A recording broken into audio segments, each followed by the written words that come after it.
At the close of every year, by means of a national survey, Japanese choose a written character that best captures the tenor of what transpired in the course of the previous year. For example, in 1999, with the closing of the 20th century, the word matsu, meaning end, was chosen.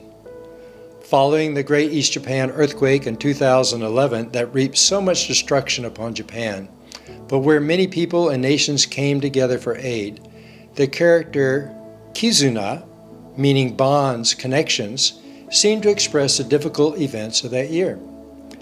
Then most recently, in 2022, with the Russian invasion of Ukraine, Japanese appropriately chose a character for war or sin. Following this custom, if I was given the opportunity to choose a character that best represents my 50-year relationship with Cypress Bible Church, I would pick the two characters that form the word kazoku, which means family. Following my parents' divorce and then my father's premature death, in 1973, I was not only looking for a church, but also a place that would serve as a home for me and people who would become my family. For a year, Johnny and Jeannie Miller literally opened up their home to me, but my family rapidly expanded as I was able to build relationships with people in the church whenever I was home from college.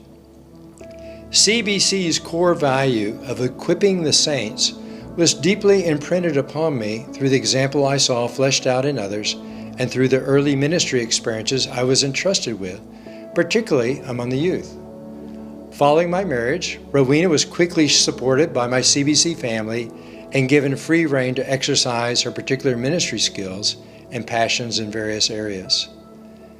When it came time to leave for seminary, the church continued to support us both financially and in prayer, and we spent our summer breaks back at CBC continuing our ministry involvements, developing relationships with new members of God's family, and unknown to us, we absorbed church planting skills that would later prove to be instrumental in our future Japan ministry roles. Following graduation from seminary, we committed to 2 years of full-time ministry at the church before we left for Japan. These proved to be very formative years for us as we made lifelong friendships at CBC, and the kazoku, our family aspect of CBC, became even more precious to us. Despite our many years of separation while serving in Japan, this element of kazoku sustained us on many occasions and blessed us in countless ways when we returned for visits and periodic home assignments. In turn, our children came to appreciate the faith and legacy of CBC as they were also included as part of the church family.